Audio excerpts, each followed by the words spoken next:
The Negro lives on a lonely island of poverty in the midst of a vast ocean of material prosperity.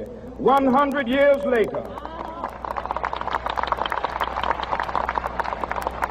the Negro is still languished in the corners of American society and finds himself in exile in his own land, and finds himself in exile in his own land, and finds himself in exile in his own land. Hello. Oh, my God. A blackamoor. I've only seen your kind in paintings.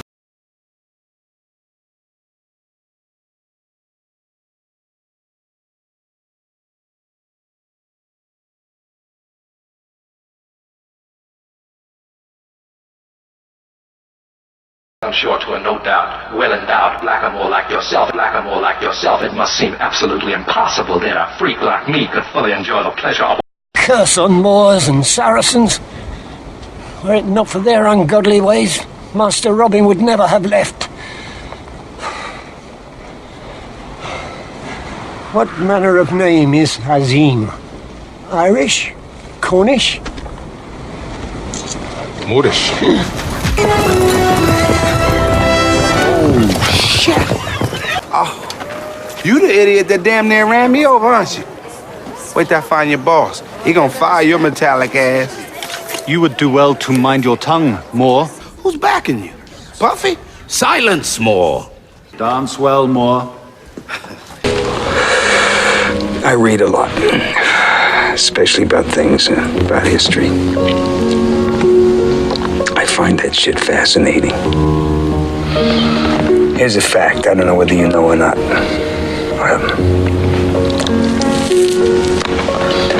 Sicilians were spawned by niggers.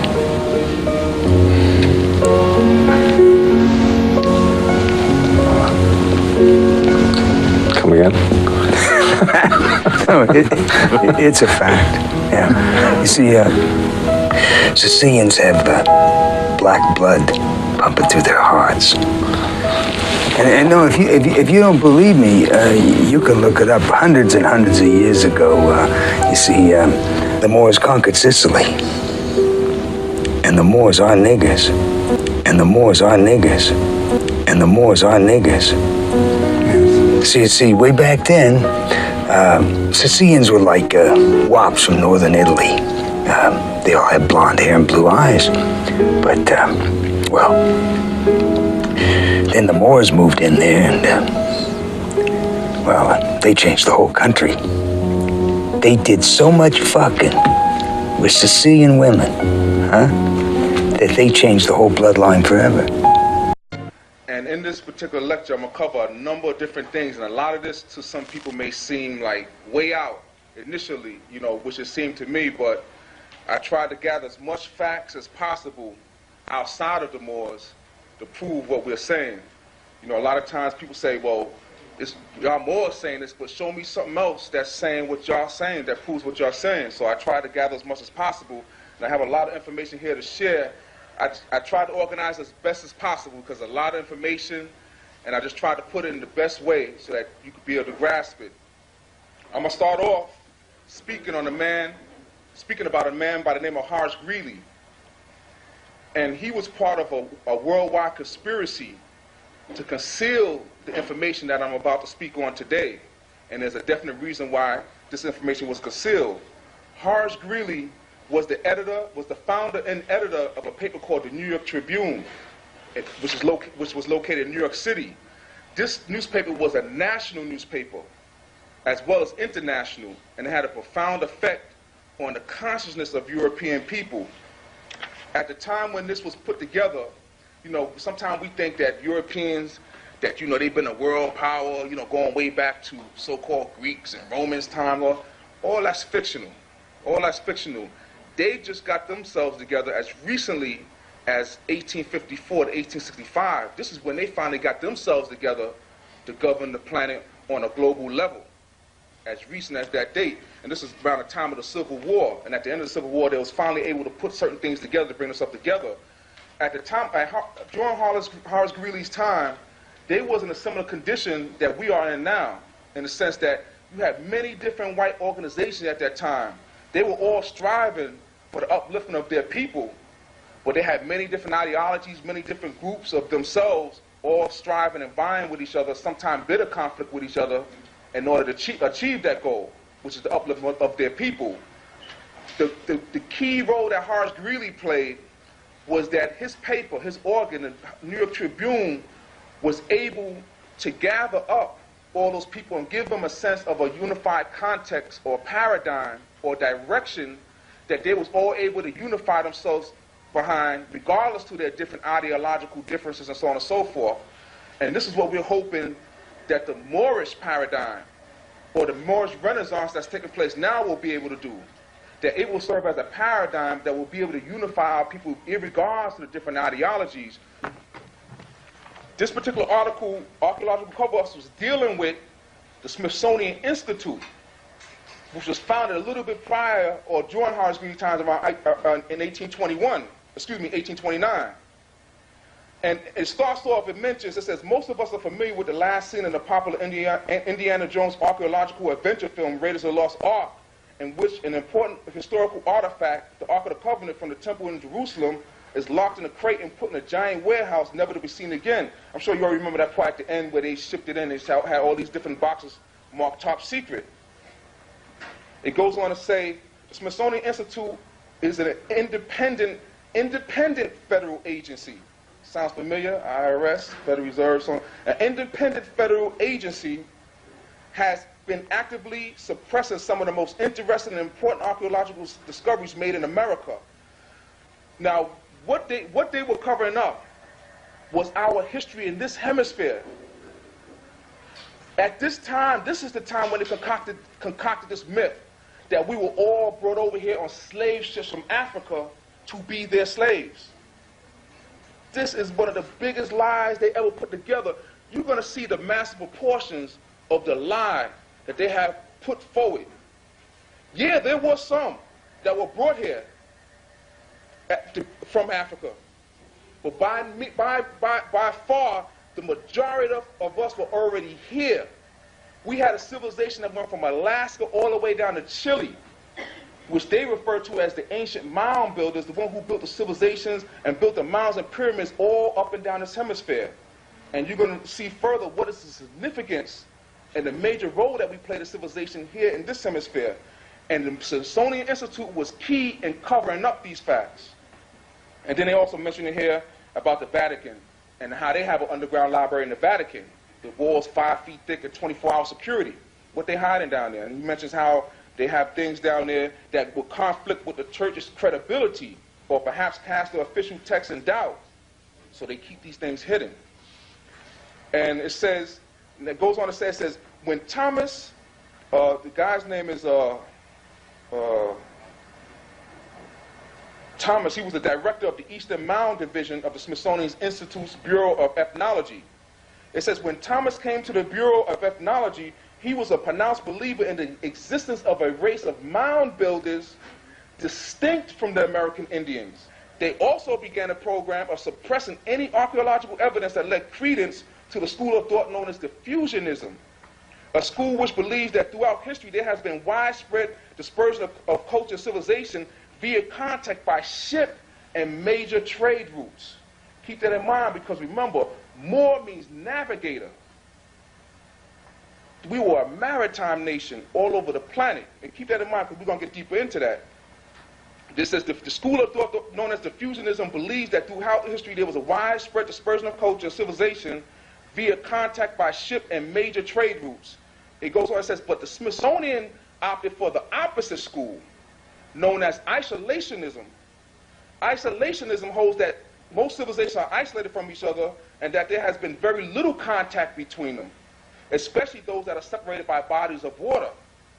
And this intellectual war that started in 1880s, right around Horace Greeley time. Now, this school of thought, isolationism, gives credence to their whole philosophy of us being so-called third world peoples and them being so-called first world peoples. They're saying This is the first time the world has been unified as what's known as the global village, or unified in economy and trade and so on and so forth. Wrong.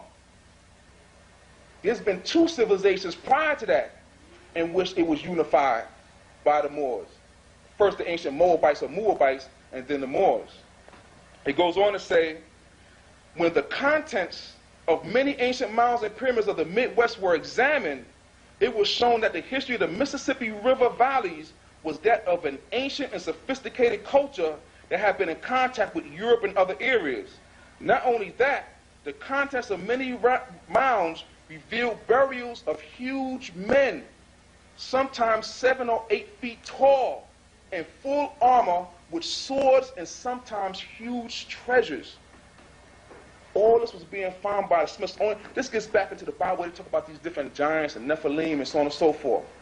And it goes on and says, for instance, when Spiro Mine in Oklahoma was excavated in the 1930s, a tall man in full armor was discovered along with a pot of thousands of pearls and other artifacts. The largest such treasures so far documented. We have many more treasures here. The elders taught us that the Moors did more building underground than we did above ground here. And you see what we did build above ground, or what's left. What the Dominicans and Franciscan priests did not destroy and vandalize and loot and burn and pillage. And underground, they are aware of the vast underground tunnel networks that we have built underneath this country, where you was able to travel from New York City to California underground without having to come above ground once. And their military has taken over some of these underground facilities, but they could go over so far deep. And they know through different infrared and satellite pictures and so on and so forth, they know that there's other things deeper down that they can't get to. And when the conquistadors came away, they found whole villages and cities empty with people. They didn't know where they went. Oh yeah. Continuing on, it says, he was told by a former employee that the Smithsonian, employee was dismissed for defending the view of diffusionism. And it said the Smithsonian at one time had actually taken a barge full of unusual artifacts out into the Atlantic Ocean and dumped it into the ocean. This is what they was doing with some of the things that they found. And it mentions here about stone coffins that was discovered in 1892 in Alabama, which were then sent to the Smithsonian Institute and then lost, according to the newsletter. And then going further down, it says, the head curator says, we have not been able to find the specimens in our collections, though records show that they were received. And it says, the Alaskan mound, they found a mound up in Alaska, and it says the Alaskan mound was in fact a graveyard of gigantic human remains consisting of crania and long leg bones. The crania measured from 22 to 24 inches from base to crown. Since an adult normally measures about 8 inches from back to front, such a large cranium would imply immense size. It goes on to say, they also found portrayals of Bigfoot and aquatic monster-like creatures, weird human-animal mixtures. This gets into another lesson that's part of the course where we get into Yakub and how we kind out different types of experimentation in the Pyramid University of Yucatan, Mexico, where they have found all kinds of remnants and artifacts showing all kinds of crosses. We think genetic engineering and gene splicing, in vitro fertilization, we think these are new things. Our ancestors was mastering these things long time ago in the Pyramid University. And the elders told us there were 5 groups of Moors here. The Bays, the Days, the Owls, the Eels, and the Alis. And that gets into the 5 civilized tribes, as well as the 5 pairs of sons of Poseidon who governed Atlantis. And we're going to get into that connection also with Atlantis. You know, they talk about this Renaissance and all this. Renaissance, the rebirth of classical culture, Greek and Roman culture, whatever. That wasn't no rebirth of no Greek. That was the birth of it for them. They concocted this thing. At that time, students of the Moors, they were students of the Moors. And they were going around, the artists were going around making sculptures and stuff, saying that these were the ancient Greeks. A lot of these sculptures had heads missing that they replaced. Now I said, there gotta be something that will give me some hints. Remember now, because all this information at Harsh Greek's time was kept out of the institutions of higher learning. But you will find it scattered here and there. You will find a sentence here, a paragraph here, a page here. It's scattered. You got to be almost like a detective, but you got to have the context. You got to have the paradigm first to know what you're even looking at. once you get this particular context and this particular paradigm, a lot of things that you already know will begin to make a lot more sense in this particular context. And I said, there gotta be a book where I can find that I can uncover, because something just don't sound right. Then I came across something where Erasmus from the so-called Renaissance period was writing letters to other students under the pen name of Cicero. I said, hold up. And then you hear about, for instance, Francis Bacon was one who they called Shakespeare. And he had a literary group, or a secret society, a secret literary group, who were putting out all kinds of works on more science under the pen name of Shakespeare. So I said, what's going on here? Something don't seem right. You got to get the feel for this thing. Now, one day, this is where the ancestors come in, because once you tune in with the ancestors, they will guide you to certain things. The ancestors will constantly, that whole summer, they were guiding me to all kinds of books, and at that time I was teaching the course, and I have some of the packets here. I have about 10 of them, 5 of them already sold. And I was teaching the course at that time, and I was constantly, each week, they were just sending me, and I would just walk to a shelf, bam, pick up a book, and boom, the Jews would be in there. And there it was, the book I was looking for, a big, gigantic book, and on the top of the book it says fake. And it talks about all the fakes, artifacts that were being faked by these Europeans. And this is one excerpt from it, and it says the 19th century, the great age of faking. And this is right around the time of Horace Greeley. And it says the 19th century saw a fundamental shift in the relationship of Western culture to the past. And it says a man by the name of Horace Walpole, sounds almost familiar, Horace Greeley, Horace Walpole, and his circle had discovered the romance of the past, even in objects surviving from the period of barbarism between the fall of the Roman Empire and the Renaissance.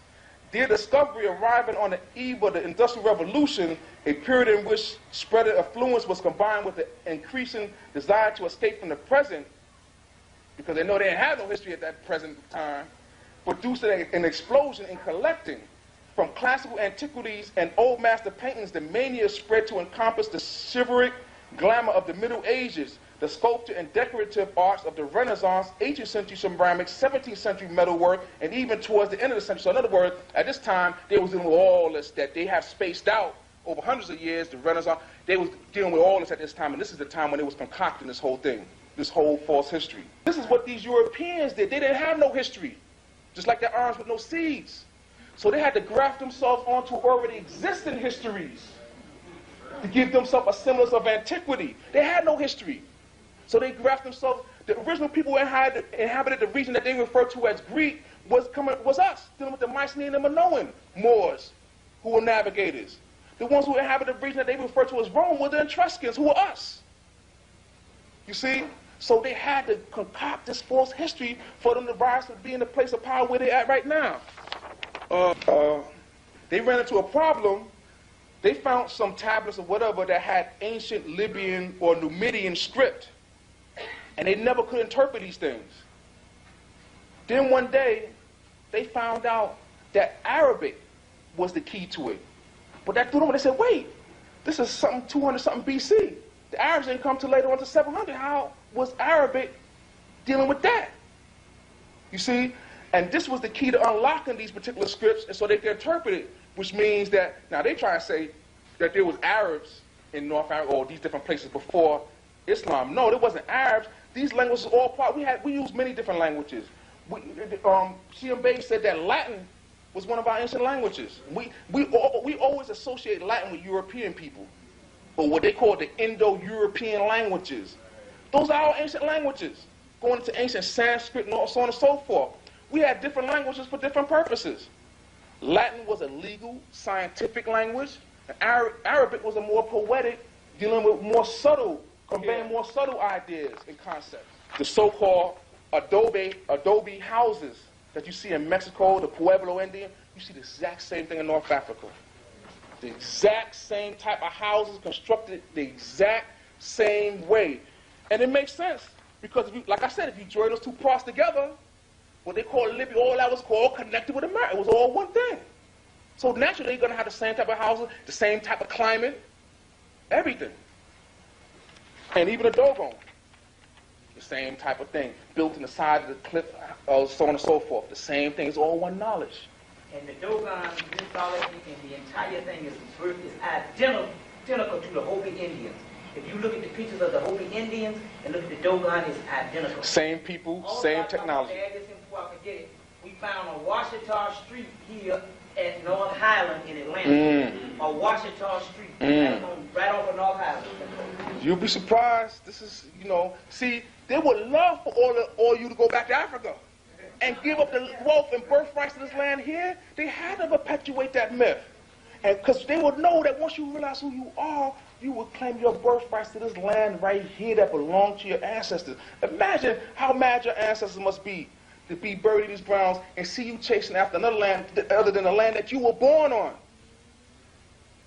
Land is like a big mirror, cosmic mirror. What's on one side is on the other side. Ain't no difference. The elders told us that the original now is right here, Old Man Mississippi. The Missouri is the blue and the Ohio is the white now. And where the two come together, they got a city there to this day called Cairo. And then you look at the coat of arms. The elders also told us that what they called here in this hemisphere the Spanish Empire was in reality the Moorish Empire. And then you look at the coat of arms for El Salvador. You see the fez on top of it. You look at the coat of arms for Haiti. The fez is on it. Look at the coat of arms for Cuba. The fez is on it. Don't take my word for it. Go see it for yourself. The fez is sitting right up on there with a halo around it, just like the all-seeing eye on the dollar bill. The same thing, because this is the pyramid. The all-seeing eye. This has a deep significance. You'll be surprised when you put this up on your head. Watch the responses that you get from Europeans, any people. I don't care where they come from. When we be standing there 125th Street, all the brothers, we be out there, and all you see is feathers out there. Germans, they all come by, they look, they're like, man, the Moors, they awaken, they realizing who they are now. They come to, I don't care what country, Pakistan. The rulers of my country, they wear that. Africans come to me. Only big chiefs can wear that in my country. This was a sign of nobility of the rulers of this planet. Continuing on. The things we built in some of those 7 cities, the Old Man Mississippi, coming down, this region down here is known as ancient Egypt. Headquarters, Memphis, Tennessee. Memphis, the Memphite theology. Oh, that's right here. Oh, that's right here. The 5 Great Lakes. 5 lakes that were man-made by our ancestors that contain half of the world's fresh water supply. And that whole region over there is known as the breadbasket of the world. We fed the whole planet from there. And the elders also said that the original Mecca was Chicago, the center of all food, wheat, grain, and livestock distribution for the planet. And until this day, it's still that way. So we got to realize where we standing at right now and who we really are. When those Moors seen that we were falling from power, they took certain Europeans and initiated them and made them mystic Turks, chief protectors of the sacred shrines. They're not the owners. You had to be a master mason to be up in the federal government. And their duty was, when we seen that we were falling, we said, well, and they were coming to power, we said, let's initiate a group of them and put them there to protect our sacred shrine from the Catholics who would have destroyed everything up in here. And look at the Kennedy who was killed. What was he, a Catholic?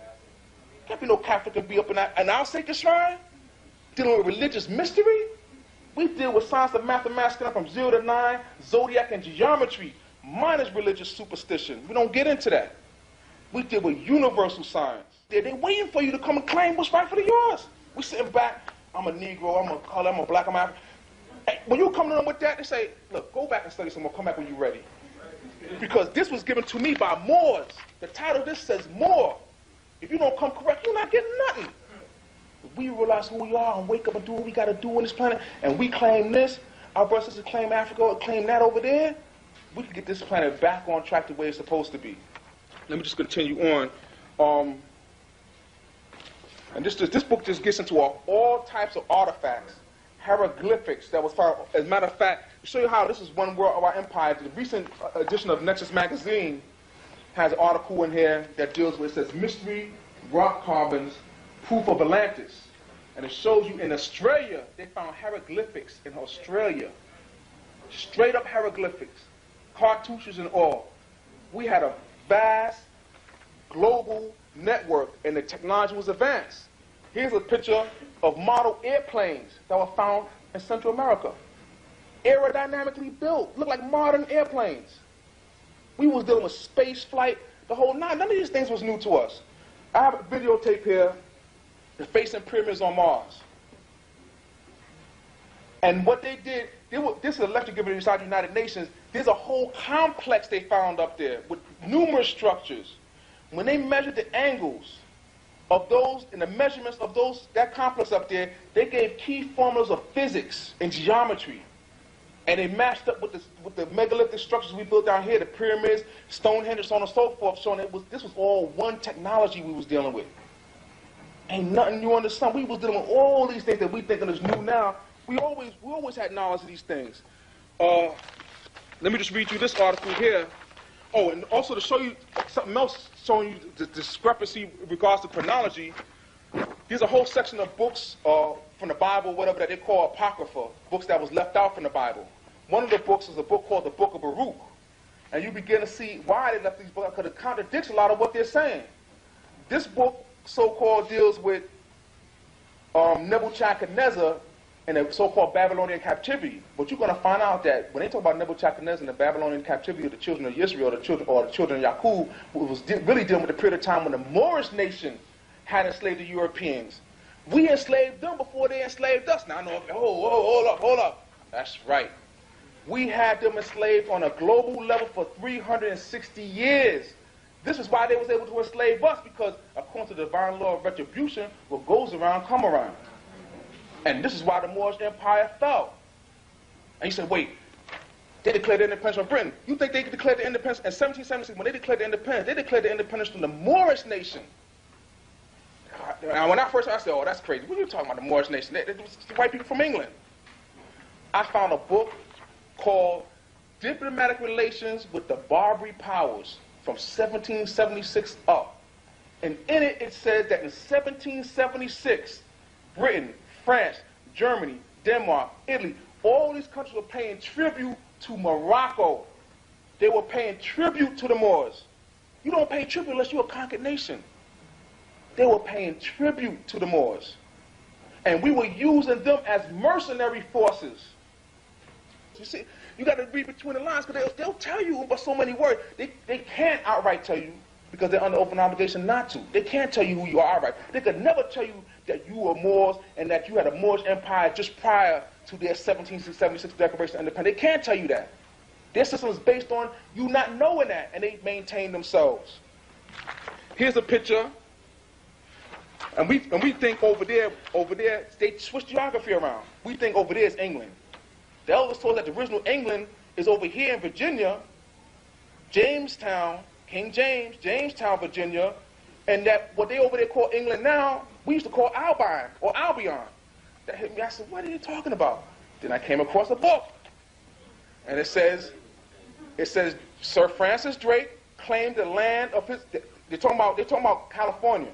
It says that Drake claimed the land in the name of his queen, Elizabeth I. He called it Nova Albion. Nova meaning new, and Albion being an old name from England, for England. So it is by their own scholars that the original name of that place was Albion or Albine because of the white cliffs of Dover. Albine meaning white, those white cliffs of Dover. So all this stuff is starting to click and make sense, and the stuff that just seems so far-fetched on one hand, upon doing the research, starts to make a lot more sense. Here, I'm just going to show some pictures here, because a lot of the children, a lot of the Europeans, famous Europeans you see in history or whatever, were actually the mulatto mixed breed children of Moorish nobles and rulers and white women who were in their harems. See, this is where the bleaching out took place. And people who you see in early history here in America, like John Hanson, who were really Moors, were passing as if they were white. What happened was that white women were sold on a global level. They were sold on a global level to Moorish harems all over the world. And the mulatto mixed breed children that you've seen came through them, so-called this is where you get the so-called Turks, Arabs, Japanese, Indians. These are the mixed children of us on a global scale. Now, people say, what do you mean we had the Europeans enslaved and we were selling white women on a global scale? There's a lesson here. This is one of the lessons from the packet. This is the fourth one of Big Ben Bay. And in it, like what they say, a picture's worth 1,000 words, right? Here's a picture taken from J. Rogers' book, and here you see a Moor with a fez on selling a white woman into slavery. A Moor with a fez on. This is one of the reasons why the Moors fell, because we did it to our own sometime also. Here you see a harem scene with white women in a Moorish harem.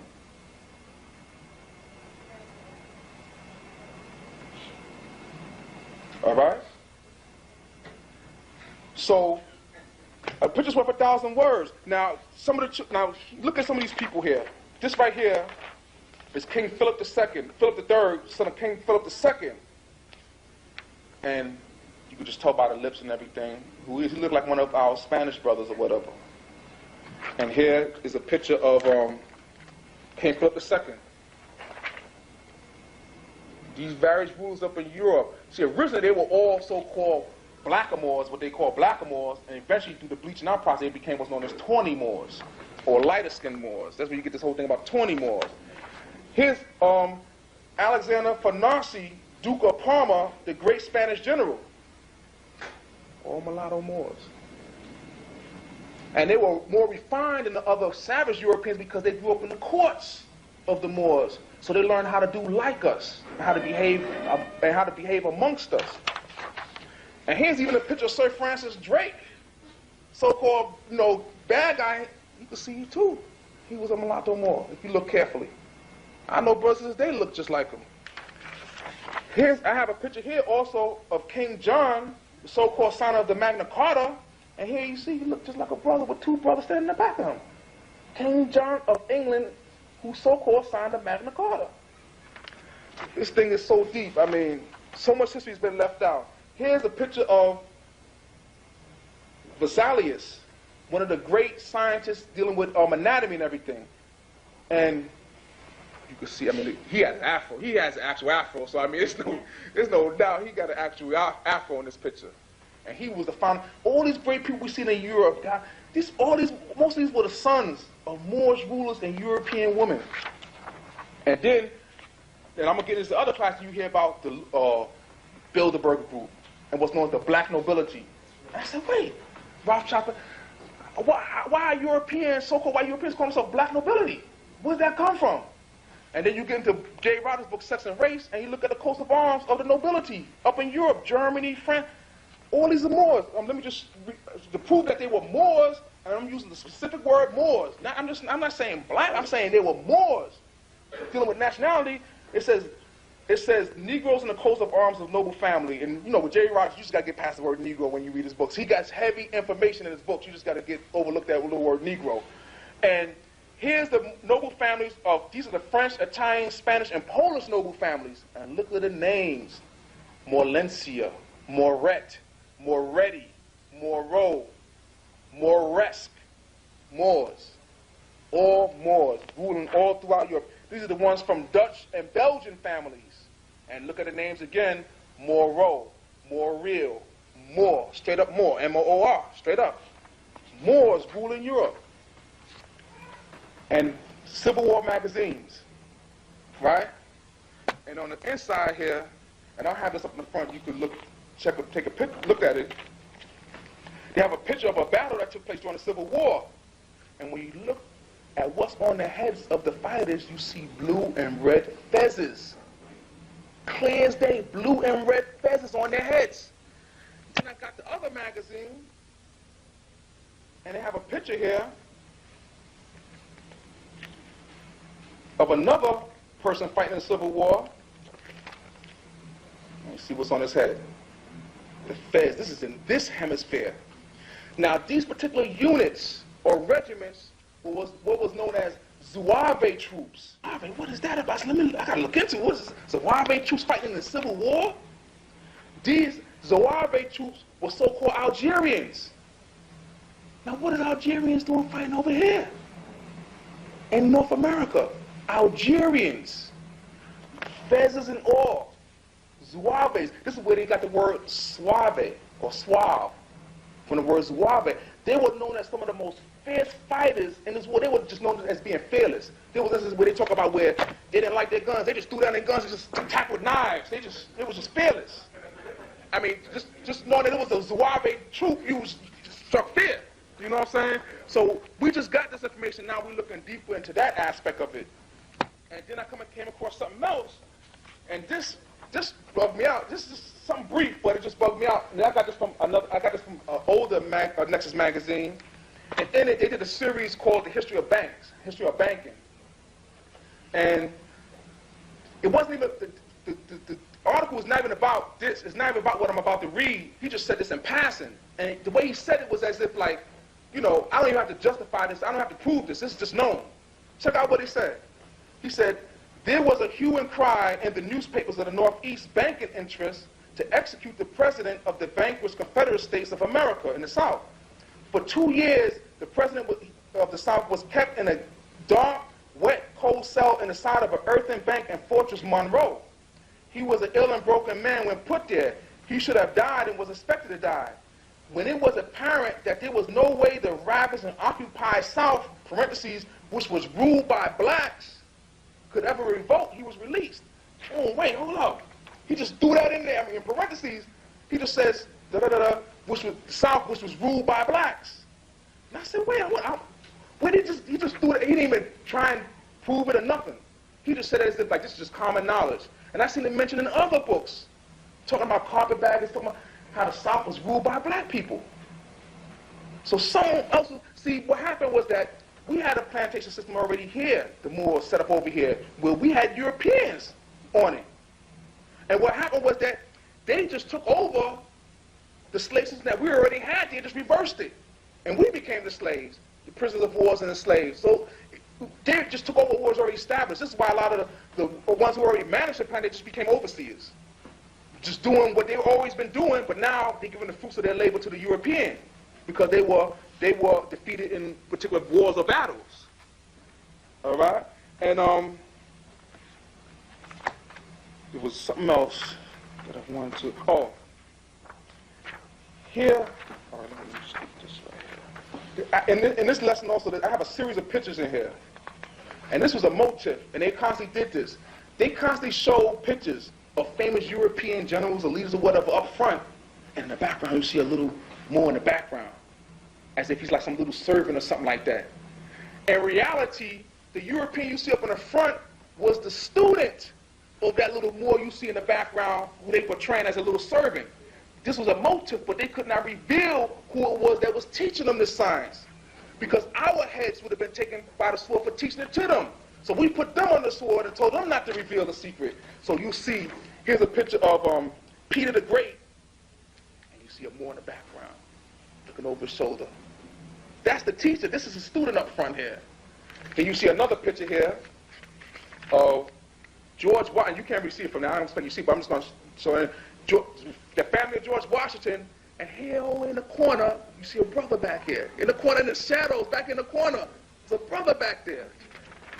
Here's a picture of George Washington, and here's Prince Whipple in the back with a turban, and a feather in a turban. Now check this picture. Now, here's Prince Whipple, and back of him with a turban on. I just want to show you this picture. Where's that? Here's a picture of Noble Drew Ali with a turban, with a feather in it. And here's a picture, and they look almost similar. Prince Whipple with a turban and a feather. And it was said that what? George Washington chopped down a cherry tree, which was dealing with the Moorish flag and the Moorish fez, and put it into a conservatory and hid it there. And who was it that reclaimed it? Noble Drew Ali. So it's a strange coincidence that it's as if Noble Drew Ali is looking over his shoulder, saying, I'm seeing what you did, but I'm going to come back at a later date and reclaim it. You know, and what they said, the Moors practice reincarnation, right? Here it go, right here. It's right there. Here's another picture of General Lafayette, and here's the Moor in the back here. So wait a minute. Why is all these pictures of these famous white people and a Moor in the background? There's something deeper to this. You know what I'm saying? You see it. And here's a picture of John Tribune, Lieutenant Governor, and his Negro servant in the back. And you see the same motive throughout. This was a motive where those who know understood that, and back at him, that was his teacher, who was teaching that European that was in front. And now some people say Ben Bey, the Moors who told them they traitors. Why they did that? They're not traitors. Those were the Moors who stood for the true principles of what the Moor civilization was about, and they rebelled against the Moorish Empire, which had got corrupt and began to enslave people, and the rulers, the sultans, got greedy and began to give the people Islamism, which was religious mystery and spook god worship. Instead of giving them the signs of mathematics from 0 to 9, zodiac and geometry, that was hidden. And that was considered like taboo. That was considered bad. And you had to deal with the religious mystery part because they understood that religion is a form of mass control, or so that the Moorish Empire had got corrupt, hid the truth from the people, and began to enslave the people. So then you had a series of Moors who stood for the truth of what the Moorish Empire was about, and they said, well, you know what we're going to do? We're going to use the Europeans as a tool to overthrow the wicked Moorish Empire. See, our ancestors did things long time ago that will come to fruition at a later date. Them documents that you see the European with that was given to them. All that knowledge was given to them. They were able to do what they were able to do because of certain things that we did that sort of set us up for it. Because, like I said, what goes around come around. Certain divine energies wasn't working for us. This is why they were able just to march in and do certain things. And our divine talismans and sacred things just wasn't working the way it used to work. Because if we had just certain things that deprived it of our power, deprived ourselves of our power, and this set us up for them to be able to do what they were able to do. Certain things. In terms of conquerors. In other words, they rose up. We had them in slavery. And, I don't get into people about their slavery was worse than ours. Slavery is slavery. I don't get to which is worse. We had certain dungeons, certain places, and Britain stuff, we had them in dungeons, chained down in there. We sold their women stark naked in chains to different hounds. So I'm not going to get a comparison of which is worse and better. We have to recognize where, you can't overcome, you cannot evolve yourself until you recognize the mistakes that you have made and overcome that. You see what I'm saying? So this is also important for us to understand so that we won't make the same mistake over again. You see what I'm saying? Because they say those who don't know this is doing to repeat it. Now, we had the upper hand, but then the tables was turned. And the situation that we had them in, they now have us in that situation. This is why some of the things that they did to get themselves out of, we find ourselves now doing. And in regards to the first question, the significance of Moor is the Moorish is the dispensation of civilization. All these other things are different sub-nationalities. So you got Washita Moors, you got Seminole Moors, you got Ethiopian Moors, you got so-and-so Moors. These are sub-nationalities, but the whole picture in terms of civilization was Moor. The word Moor did not originate with Greeks. I mean, white people. People may think that white Greeks or white Romans or something like that, because first of all, the language Latin originated with us. First of all, in terms of looking at Latin terminology, and second of all, the word Moor civilization came from the last high priest of the Moabite civilization, Mor-Luakinil, who gave the technology and everything, the knowledge from the previous civilization of Moor and Atlantis to his son Yaqub or Jacob, and then they perfected the science of mathematics from 0 to 9, which today they call Arabic numerals, zodiac and geometry, and then we set out to re-educate the rest of the human family at planet Earth to the civilization. And being that we were navigators, we were the main dispersers of civilization on the planet, and we came in contact with the best that each civilization had to offer and used the best parts for ourselves. This is why Moor can never be narrow-minded and dogmatic and say you only can do it this way or that way. You see what I'm saying? We studied this time, and we drew out the best part for ourselves. A man by the name of Augustus Le Plongeon, who wrote a book called Queen Mu and the Egyptian Sphinx. And his whole theory was that the civilization was brought from this hemisphere and then brought abroad. The reverse of what they were putting forth at that time, and he was castigated for that. And then up in New York City, I went to look for that book. And there was only one library that had that book in City College. And I went there to go get that book, and sure enough, it was missing. It was missing. It was lost, stolen. They done pulled it off, and as we start to get more of this information, they're gonna begin pulling more of this stuff off. This is why it's important for us to preserve what we can. Nationality means your political and legal status. If you don't know you're not sure, then you don't really know what your political and legal status is. Then anybody can do anything they want with you. You have no real legal status. You see what I'm saying? Nationality is key. With your nationality comes certain inherited birthrights, namely self-determination, the right to govern yourself. The different states, you have the federal government and you have the U.S. society. The original federal government was designed by our forefathers. It was taken over, and the de facto federal government was set up by the Union State Society. The different states were set up by the white people united and took it over and set up a de facto government. The different states, the several states of the Union, were all their constitutions. They have their own constitutions, were based on the Magna Carta, which was a Christian code of conduct, based on their particular custom, common law, custom practices and usages. What the goal of our ancestors when they perfected the code of the Moorish civilization, which consisted of mathematics from 0 to 9, zodiac and geometry, they had a vision of a world order, of a one world order, where the people were educated, were given certain tools. For instance, the science of mathematics from 0 to 9, the zodiac and geometry. These are tools that, when applied to nature, will reveal the secrets of nature to you and show you the correct relationship that you need to establish with it.